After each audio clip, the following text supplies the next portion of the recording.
E aí, sentiram saudade? Não. Eu sei, calma. Muita coisa aconteceu nesses 3 fucking meses sem postar vídeo. Eu comecei a faculdade, comecei a fazer as aulas. Porra, menor! Tava tudo indo muito bem, só que uma coisa que sempre falaram, eu nunca acreditei, é que universitário não tem tempo pra nada. É verdade. E realmente, agora eu tô vendo isso. Do nada eu pisquei, a gente já tá em maio. E eu já tô lotado de trabalho pra fazer. E vocês sabem aí. Quem é universitário deve saber como que tá a minha situação. Eu também fiquei loiro. Por um tempo, platinado na real. Depois eu fiquei loiro. E eu resolvi tirar tudo. E isso faz uma semaninha. Faz tempo. Eu até tentei gravar vídeo nesses 3 meses, mas não deu muito certo. Fui lá na barbearia, porque que tem meu tênis na porra da minha cabeleira. Porra. Essa porra aqui, eita feio. Eu tô escondendo o lado do meu rosto nessa porra. Essa semana eu... Não consegue, né? E pra não deixar ninguém desconfortável, eu vou fazer o seguinte. Uau! Melhor, né? Não fica tão esquisito assim. Além disso, eu também descobri que a minha cidade vai virar um laboratório da minha família e a gente vai ser a cobaia, né? Porque, pra quem não sabe, eu moro em Botucatu.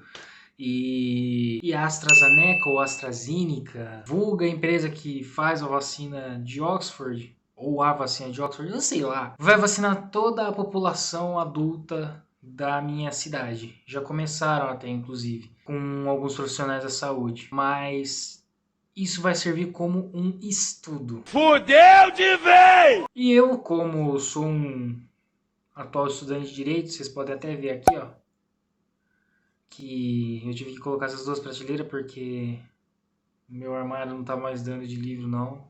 Já enxerguei isso dessa forma, né? Ah, vamos ser cobaia. Nunca vi isso. Falando em cobaia, também teve aquela movimentação sobre o Ralph, a animação que o Taika Waititi, que é o diretor do Thor Ragnarok, e também daquele filme maravilhoso Jojo Rabbit. Essa animação aí sobre a conscientização dos testes de empresas farmacêuticas e até cosméticas em animais, que é uma coisa muito interessante da gente se ver. Recomendo, é bom a gente analisar bem isso. Mas o assunto central do vídeo hoje não tem nada a ver com isso. Ué? Provavelmente você vai estar vendo esse vídeo ou no sábado ou no domingo, porque eu tô gravando hoje, sexta-feira, eu não vou conseguir postar, já adianto, sinto muito, perdão. Como eu falei, eu sou universitário, eu tenho coisa pra fazer. Nossa, universitário. Meu cu deve estar desse tamanho agora. Que deselegante. Né? Totalmente. Né? E eu não tô tendo tempo pra nada. Então vamos logo pro assunto do vídeo. E depois a vinheta que eu não fiz à toa, né? Tem que servir pra alguma coisa.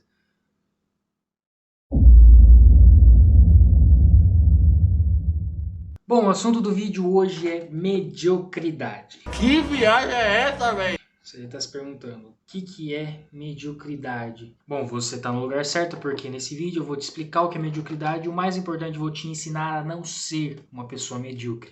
Tá bom. Uma das coisas que o cursinho me ensinou, mais especificamente meu professor de história, professor Marcos, inclusive, um beijo Marcos, um abraço pra você, você é um cara muito foda. Obrigado, amigo. Os 3 anos que eu provavelmente não tive aula mesmo de história, enquanto eu estava no colegial, eu tive em compensação com esse 1 ano de, entre aspas, cursinho, né? Porque foi em 2020 e que ano de merda. Realmente. Com o meu querido professor Marcos. Uma coisa que ele disse na época foi sobre até o método que ele ensinava. Para vocês terem uma noção, o meu caderno de história do cursinho, eu tive que reutilizar ele para fazer agora a faculdade. Porque não tinha quase nada escrito. Era só algumas questões que precisava de resposta. Eu usei acho que 2, 3 folhas. Porque a aula dele, ele pedia pra gente não escrever no caderno. Ele quase não escrevia na lousa, ele escrevia um outro nome pra gente entender. Se quisesse anotar ainda. Caralho, o maluco é brabo. Ele apresentava tudo com slides e também às vezes até vídeos que eu ficava boquiaberto, ou me maravilhava. Você que é da área de humanas ou gosta até de estudar um pouco de história, você deve ter até não gostar da história do Brasil, assim como eu. Eu nunca fui um cara que gostou muito de história do Brasil em si. Eu sempre detestei, achei uma história chata, inútil, sem graça. Eu não estou suportando mais. Eu preferia muito mais estudar história mundial. E esse cara foi um dos que mudou o meu ver sobre isso. Ele fez eu me encantar de um jeito. E ele falou o porquê. Um dia. Acho que foi na terceira ou quarta semana de cursinho que eu tava. Ele disse que muita gente criticou ele pelo modo que ele ensinava. E até às vezes pela didática dele. Pelo jeito dele. E ele foi um dos melhores professores da região. E um dos melhores professores que eu tive na minha vida. E ele disse o porquê dele ter conseguido sucesso. A primeira lição é você não deixar que pessoas medíocres te atrapalhem e te critiquem. Caralho, cuzão! Você tem que ser ousado, você tem que inovar. Você tem que dar sempre seu melhor em relação às coisas. E isso foi uma coisa que me marcou muito, porque parece que muita coisa que eu vivenciei na minha vida fez um sentido enorme, gigantesco. Pelo fato de que não só eu, como muitos jovens e até crianças, até o seu período de infância, mais remoto até o final da sua adolescência ou o começo da sua vida adulta, acabaram por passar por críticas e até foram subestimados por certas pessoas por uma falta de capacidade em determinada área ou por um excesso de capacidade numa área que muitas vezes tornava essa pessoa incompreensível. E isso como prova de que não sou só eu que estou falando, não é uma coisa exclusivamente minha. Esses dias foi feriado em Tiradentes. Tá aí um exemplo histórico. Joaquim José da Silva Xavier. Um simples dentista, que na realidade foi um militar, tropeiro e principalmente um ativista político que muito criticado ou até muito subestimado, foi lá e lutou contra o Império Português, de forma política, claro, ideológica, mas que acabou influenciando uma das coisas mais legais que já aconteceu na história do nosso país, for abusar até na história do mundo, que foi a nossa independência.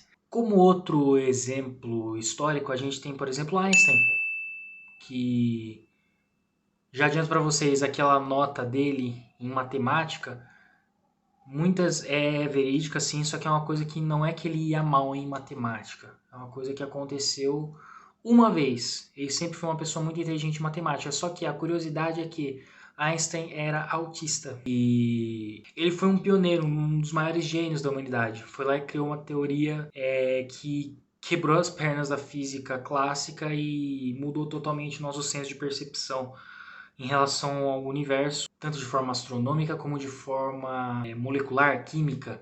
Também temos um dos meus exemplos favoritos, eu que gosto muito da história helenística, né? Porque é raro a gente falar história grega, Grécia, porque a Grécia nunca foi Grécia. O nome da Grécia real é Hellas, sempre foi Hellas. O nome que os romanos deram. Ó, Telecurso 2000. Um dos meus exemplos favoritos, o Rei Leônidas de Esparta, que levou 300 homens. Uma guerra que ele ia enfrentar milhares e foi lá e conseguiu parar.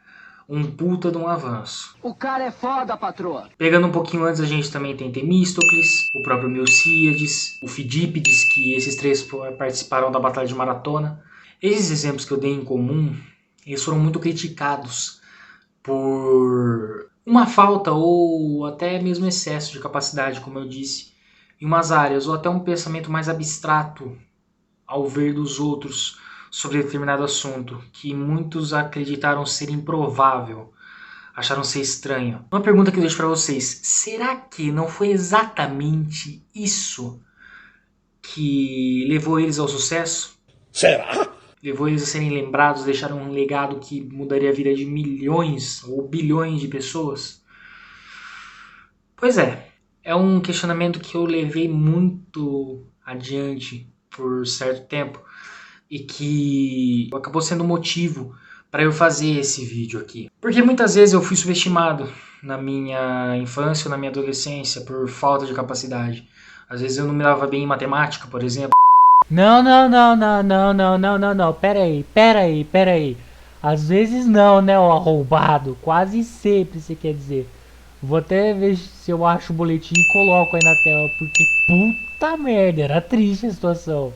Que é uma das ciências que eu assim mais detesto. Ou às vezes até eu era subestimado na parte esportiva. Eu nunca fui um cara que gostou de jogar bola ou muito menos soube jogar bem futebol.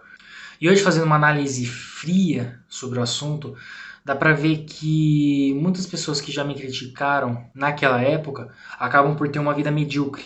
Ou às vezes até alguns conseguiram obter êxito naquela determinada área, mas que também sofreram muito em outras áreas. Às vezes a pessoa ela foi chamada, tomou tapa na cara, sendo rebaixada, até pelo próprio sistema escolar, que querendo ou não no nosso país é bem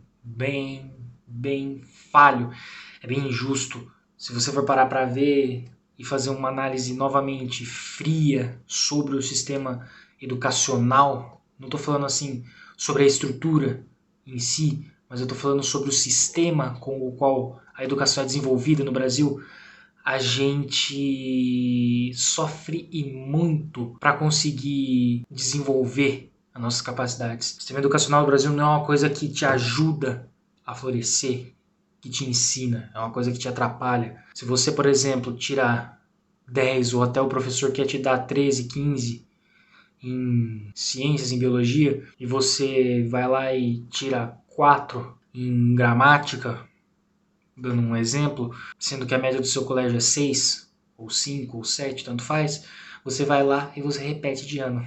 Isso acaba por cercear o seu desenvolvimento, é um reforço negativo. Muitas vezes as crianças daqui do Brasil, como foi o caso daquela menina que foi barrada de entrar para a faculdade na USP, mesmo tendo passado na prova, ela tendo adotado homeschooling, ela ganhou uma bolsa para estudar lá nos Estados Unidos. E esse é um dos motivos pelo qual o Brasil continua sempre sendo um país atrasado na questão educacional, na questão intelectual. Agora levando um pouquinho mais para o sentido filosófico, tirando da parte histórica e jogando para a parte mais filosófica, mais religiosa até, principalmente religiosa da coisa, tem uma história que eu escutei quando eu lutava. Um príncipe indiano que chegou para um construtor e disse: faça para mim 2 rodas para minha carruagem. Em 6 meses elas têm que estar prontas porque vai começar uma guerra. Faltando 6 dias para começar a guerra, o construtor entregou a primeira roda. O rei ficou perplexo e perguntou pro construtor se ele ia conseguir entregar a tempo a segunda roda. E o construtor falou: sem problemas, eu entrego a segunda roda. No dia que ia começar a guerra de manhã, ele chegou e entregou a segunda roda. E o rei ficou espantado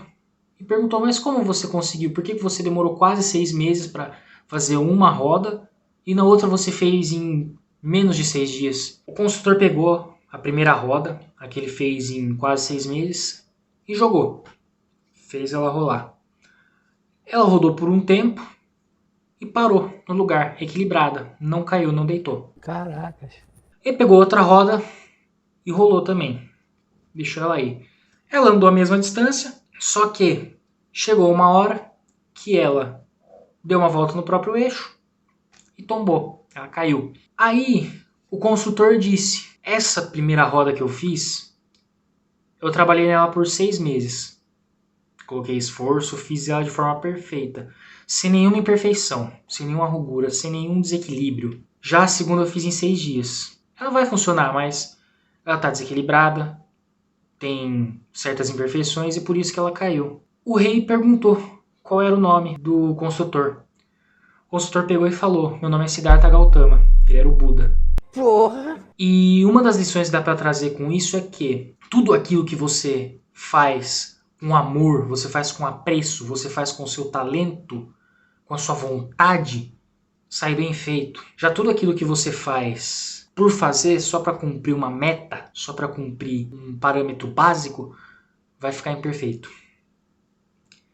Vai ser medíocre. Acho que deu para entender o que é mediocridade, né? Agora, a lição para você não ser medíocre, primeiramente, é: absorva as críticas. Não toca o foda-se. Absorva as críticas, tranquilamente. Agora, quando você absorver essas críticas, trabalhe elas no seu consciente da seguinte forma: após absorvê-las, tire uma lição e faça melhor. Ou às vezes entenda o porquê da crítica. Se você não achar o porquê, não vale.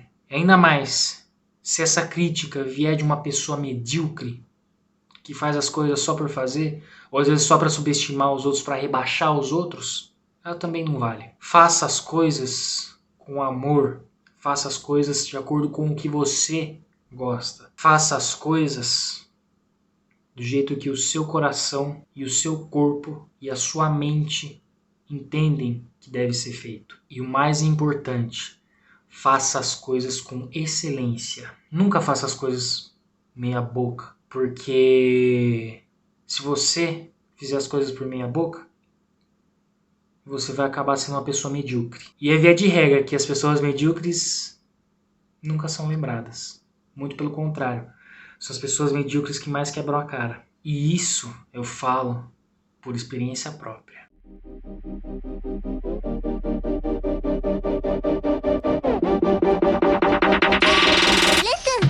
Mas é só isso que eu tinha para tratar com vocês hoje. Foi mais um pouquinho de um conselho, um desabafo, uma conversa. Peço para que vocês me sigam aqui no Instagram. Peço para que vocês se inscrevam aqui embaixo no canal, cliquem em gostei, comentem, mas por favor, tenham cuidado na hora de comentar, tá? Criem críticas construtivas, normais, sem ferir a dignidade de ninguém. A minha integridade acho que é muito difícil você conseguir, porque eu já deixei bem claro nesse vídeo que eu não ligo para comentário de ninguém que é medíocre.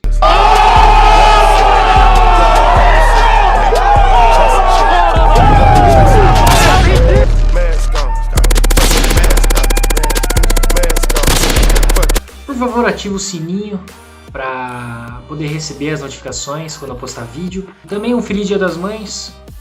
Você passa um Dia das Mães maravilhoso, um ótimo domingo para você, para sua família, para sua mãe, inclusive. Beijo, mãe. Mais importante, esqueci de falar. Não esqueça de não ser uma pessoa medíocre.